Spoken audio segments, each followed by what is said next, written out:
Bagaimana cara menseleksi CV kandidat dalam hitungan detik?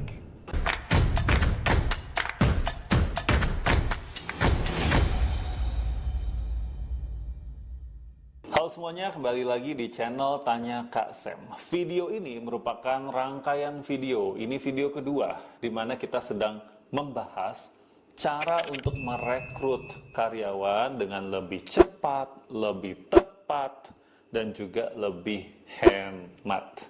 Nah, kalau di video yang sebelumnya, yang ini, kita udah ngomongin nih, bahwa awal mula dari rekrutmen itu adalah nyari dulu orangnya, sourcing yang tepat itu akan mempercepat seluruh proses. Dan kalau sourcingnya yang kita dapat itu udah bagus-bagus, itu juga akan mempercepat proses dan meningkatkan ketepatan dalam rekrut ya. Kalau teman-teman mau belajar tentang sourcing yang baik seperti apa, bisa tonton video ini. Nah, di video kali ini kita akan fokus untuk membahas tentang menseleksi CV. Anggap aja teman-teman udah berhasil menarik let's say 100 CV ya pelamar, atau bahkan mungkin masih ada 200 gitu ya. Pertanyaannya kan adalah, apa yang harus saya lihat dari CV ini supaya saya tahu mana yang mesti saya prioritaskan untuk di-interview. Oke?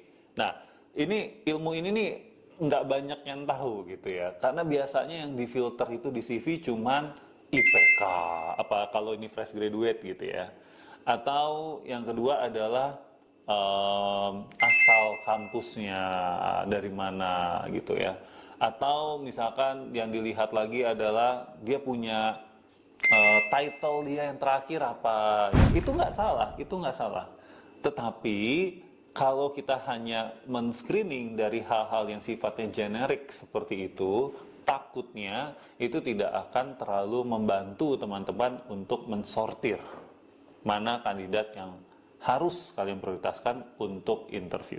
Oke, nah saya mau kasih contoh berdasarkan pengalaman pribadi saya. Sebelum gue lanjut, gue mau perkenalkan diri dulu. Nama gue Samuel Amarta. Gue udah merekrut lebih dari 1.000 orang sejak tahun 2010. Dan waktu itu namanya ngerekrut tuh semua prosesnya manual, teman-teman. CV itu harus kita screening satu persatu secara manual, dan ini jumlahnya bisa ratusan setiap harinya. Ya, bayangin tuh, karena waktu itu memang saya ngerekrut untuk banyak sekali posisi. Bahayanya ketika kita screening CV secara manual adalah CV yang bagus bisa kebuang, CV yang nggak bagus karena kita lagi capek, terus kita udah mulai ya udahlah ini aja deh gitu ya, dan nggak objektif gitu ya, justru kita kasih ke user. Akhirnya kita disemprot ya sama user, kok kayak begini orangnya lo kasih ke gue gitu kan. Jadi prosesnya bukan hanya tidak efisien secara waktu, tetapi tidak efektif ya, banyak errornya.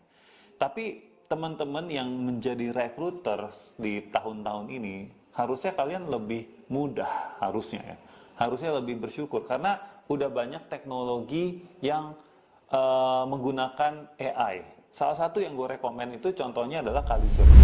Ya, applicant tracking system Caliber ini udah dilengkapin sama AI yang membantu kalian untuk mensortir CV. Jadi ada sistem rekomendasinya dari AI. Inilah CV yang kurang lebih cocok sama requirement-nya kamu. Tetapi ada tapinya, ya. Teknologi secanggih apapun tidak akan efektif kalau kamu nggak tahu apa yang kamu cari di CV itu. Paham ya? Jadi kita bukan hanya menyerahkan secara buta gitu ya kepada sistem, rekomendasiin dong CV-nya gitu. Nggak bisa. Kita harus tahu dulu apa poin yang mau kita cari di dalam CV tersebut. Nah, sekarang saya akan ajarin gimana caranya kita menentukan poin-poin yang harus kita lihat dalam sebuah CV. Nah, tentunya ini teman-teman boleh berbeda pendapat dengan saya, boleh ya gitu, karena ini kan hanya sebuah hipotesa ya. Artinya ini belum tentu 100% harus kalian ikuti. Pengalaman saya dulu begini, misalnya saya lagi mencari anak MT, Management Trainee, ya dimana Intinya requirement-nya itu adalah orangnya harus cerdas, orangnya harus komitmen, orangnya harus tangguh, orangnya harus sudah punya bibit-bibit leadership dan seterusnya. Oke? Lalu cara saya untuk menyaring CV-nya salah satunya adalah saya melihat di CV itu ada nggak keyword dia pernah menjadi koordinator, keyword dia pernah menjadi leader, ketua, wakil koordinator, baik itu BEM, Senat, atau organisasi mahasiswa, atau apapun lah, ya. Tapi intinya saya mencari keyword itu, karena asumsinya kalau dia sudah pernah menjadi ketua, wakil ketua, berarti setidaknya dia sudah menunjukkan bahwa dia berani memimpin. Belum tentu bagus leadershipnya, tapi at least untuk saringan pertama, ingat ini saringan pertama, habis ini masih ada interview, masih ada yang lainnya. Tapi untuk saringan pertama, saya akan memilih atau memprioritaskan orang yang terbukti di masa lalunya sudah berani untuk ambil peran sebagai leader. Karena requirement-nya seperti itu. Tapi kalau teman-teman merasa bahwa enggak, saya enggak cari orang yang seperti itu kok, saya cari orang yang penting disuruh mau kerja, ya berarti enggak usah cari keyword-keyword itu di CV orang tersebut. Oke ya, satu. Yang kedua, yang kita lihat juga waktu itu adalah apakah dia pernah merantau atau tidak. Wah, ini kalau ada yang nggak setuju boleh sampaikan dengan sopan ya. Jangan, nggak usah maki-maki saya ya. Tapi waktu itu kami punya hipotesa bahwa orang yang merantau itu biasanya lebih tangguh. Buat para perantauan ya boleh komen di bawah dong. Setuju nggak? Biasanya ya, bukan semua, biasanya. Jadi kita akan memprioritaskan orang yang di CV-nya itu kota lahirnya berbeda dengan kota dia belajar, sekolah, atau beda dengan kota dia kuliah gitu ya, dan seterusnya. Tapi kalau dia berada di satu kota yang sama terus gitu ya, itu biasanya tidak kita prioritaskan. Bukan berarti langsung ditolak ya, tapi tidak diprioritaskan. Dan pasti kita akan melihat sudut-sudut pandang lainnya. Oke. Itu hipotesa aja. Orang yang merantau tangguh, orang yang merantau biasanya sudah belajar adaptasi dan seterusnya. Bener nggak sih? Coba tulis di komen. Oke, itu ya contoh. Oke, yang berikutnya lagi. Nah ini menarik nih. Yang berikutnya lagi, waktu saya cari sebuah posisi, ini bukan MT lah ya, tapi saya waktu itu cari posisi yang intinya butuh kemampuan berhitung. Intinya butuh kemampuan berhitung. Nah, bukan hanya CV, tetapi saya juga lihat transkrip nilainya. Ya, ini kan dokumen awal yang mau kita screening gitu ya.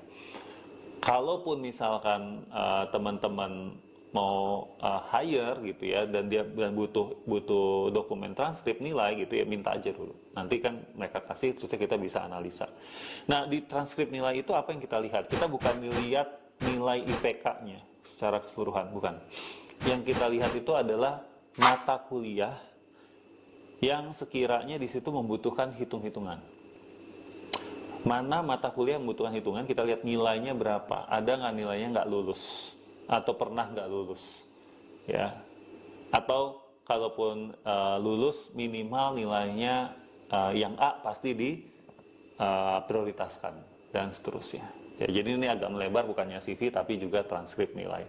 Nah, artinya dalam konteks ini, kita nggak mau terjebak dalam merekrut orang berdasarkan IPK, gitu. Karena bisa aja IPK-nya jelek, tapi banyak kegiatan, nilai mata kuliahnya yang berhubungan dengan matematika itu, hitung-hitungan itu bagus, gitu ya. Plus dia merantau. Bisa aja secara scoring, walaupun waktu itu nggak bisa ada scoring secanggih kalau kita pakai ATS-nya Kaliber gitu ya, Applicant Tracking System-nya Kaliber. Tapi ya di otak saya, kalkulasi saya itu masih bisa dipertimbangkan. Nah, itu contoh ya teman-teman. Nah, tentu ada hal-hal lainnya gitu ya, seperti asal universitas. Seperti yang saya bilang, bukan haram hukumnya, tetapi jangan hanya mengandalkan hal-hal yang general seperti itu.